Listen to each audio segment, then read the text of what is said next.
Hello, welcome to texture math. आज की session में हम db2 का एक और फंक्शन कवर करेंगे जो है सीलिंग।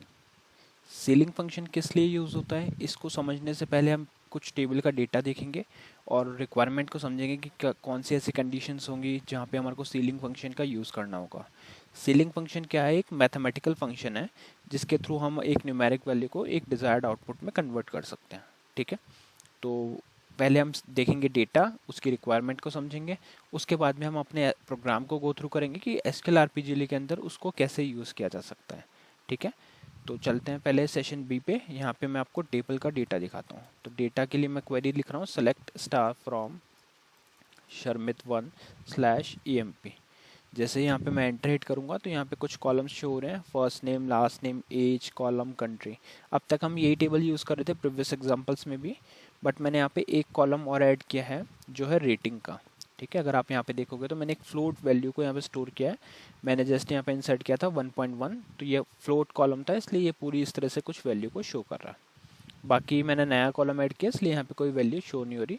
जस्ट मैंने एसक्यूएल आरपीजीएल में फर्स्ट रो को ही फैच किया है, इसलिए मैंने सिर्फ इसको फ्लोट वैल्यू असाइन कर दी। ठीक है, अब सपोज हमारी रिक्वायरमेंट ऐसी है कि हमने डिसाइड किया कि अगर किसी भी एम्प्लॉय की रेटिंग पॉइंट्स में है तो आप उसको अप कर दोगे, मतलब अप साइड मूव करोगे। कैसे? जैसे 1.1 है तो इसको 0.1 को हम कंसिडर कर लेंगे 2 में।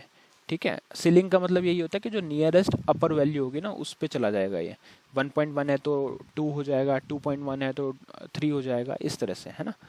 तो पॉइंट्स जैसे ही दिखेगा इसको तो ये सीधा मूव कर जाएगा इसके बाद। तो इस चीज़ को अब आप प्रोग्राम में कैसे यूज़ करोगे? तो रिक्वायरमेंट समझ में आ गई कि कभी भी आप कोई पॉइंट्स की वैल्यू को एक राउंड ऑफ वैल्यू निकालनी है, नियरेस्ट इंटीजर वैल्यू निकालना है, तो उस केस में आप सीलिंग फंक्शन का यूज़ करोगे। तो मैं यहाँ पे जाता हूँ, ऑप्शन 2 लेता हूँ। इधर हम क्या कर रहे हैं, सबसे पहले वही एसक्यूएल स्टेट को डिक्लेयर किया, कांस्टेंट को, जिससे हम वेरीफाई करेंगे कि हमारी क्वेरी प्रॉपर एग्जीक्यूट हुई या नहीं। फिर हमने एक रिजल्ट वेरिएबल बनाया जोन डेसिमल का, जिसमें हम हमारे आउटपुट को स्टोर करेंगे। और फिर हमने कमिटमेंट कंट्रोल पे सेट किया है स्टार डन। ये आप चाहो तो तीनों लाइन स्किप कर सकते हो अभी के लिए, क्योंकि हम सिर्फ रीड कर रहे हैं डेटा को। फिर हमने यहाँ पे क्या किया, एक फंक्शन बनाया, फंक्शन का यूज़ किया। तो उसके लिए आप लिखोगे exec SQL select, यहाँ पे मैंने फंक्शन का नेम लिखा सीलिंग। आपको इस तरह से लिखना है CEILING। पैरेंथेसिस में आपको वो कॉलम देना है जिसका सीलिंग वैल्यू आपको निकालना है। तो मैंने यहाँ पे पास किया रेटिंग। किस में चाहिए? होस्ट वेरिएबल हमारा रिजल्ट, तो जो भी सीलिंग वैल्यू आएगी रेटिंग की उसको रिजल्ट होस्ट वेरिएबल में स्टोर करेंगे। कहाँ से आएगा data? Sharmit 1 slash EMP table fetch first row only. तो ये सिर्फ फर्स्ट रो के लिए ही डेटा को पिक करेगा, इसीलिए हमने जो टेबल में डेटा ऐड किया वो फर्स्ट रो के लिए किया है अभी के लिए। फिर हम चेक कर रहे हैं कि अगर एसक्यूएल स्टेट अंडरस्कोर वैलिड आ रहा है एसक्यूएल स्टेट के इक्वल, तो हम प्रिंट कर देंगे वैल्यू को। अदरवाइज हम प्रिंट करेंगे एसक्यूएल स्टेट और एक मैसेज डालेंगे query ended with an error, और लास्ट में मैसेज प्रिंट करेंगे INLR on, star INLR on कर देंगे। ठीक है, तो कंपाइल करते हैं इसको। कंपाइल हुआ, अब इसको कॉल करते हैं। तो आउटपुट क्या आ रहा है हमारे पास? 2 आ रहा है। बट अगर आप फाइल में देखोगे तो फाइल में इसको अगर हम इस तरह से देखें, यहाँ पे कॉलम का नेम डाल देता हूँ मैं डायरेक्टली। ये वाला क्वेरी हम रिट्रीव करते हैं। तो यहाँ पे सीलिंग ऑफ रेटिंग, मैं सिर्फ रेटिंग कॉलम दिखा रहा हूँ आपको। तो यहाँ पे देखो ये 2 हो गया क्योंकि हमने सीलिंग लिया हुआ था। वही जैसे अभी हमने एसक्यूएल आरपीजी में लिया, वही मैंने यहाँ पे सीलिंग लिया। बट अगर विदाउट सीलिंग हम इसकी वैल्यू को चेक करेंगे यहाँ पे, तो ये आपको 1.1 दिखा रहा है। ठीक है, तो इस तरह से ये वर्क करता है कि जो भी इसकी नियरेस्ट वैल्यू होगी उस इंटीजर पे मूव कर देगा। और हम db2 पे भी इसको यूज़ कर सकते हैं, जैसे प्रीवियस क्वेरी में किया।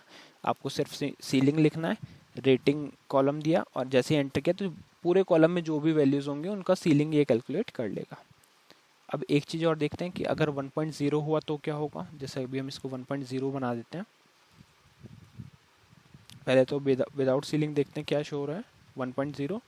अब इसको करते हैं सीलिंग के साथ में, तो यहाँ पे आउटपुट आ रहा है 1।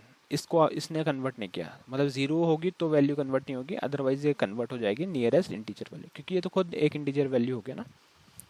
ठीक है, तो इस तरह से हम यूज़ करते हैं सीलिंग फंक्शन का। सिंटेक्स बहुत सिंपल है, आपको सिंपली जाना है और लिखना है सीलिंग, और उसके बाद में जो भी कॉलम या जो भी वैल्यू आपकी आ रही है उसको कन्वर्ट करने के लिए उस फंक्शन में एज अ आर्ग्यूमेंट पास करना है, और फिर वो आपका आउटपुट को कन्वर्ट कर देगा। ठीक है, तो इस सेशन के लिए इतना ही था। नेक्स्ट सेशन में बाकी टॉपिक डिस्कस करेंगे। So thank you for watching texture math.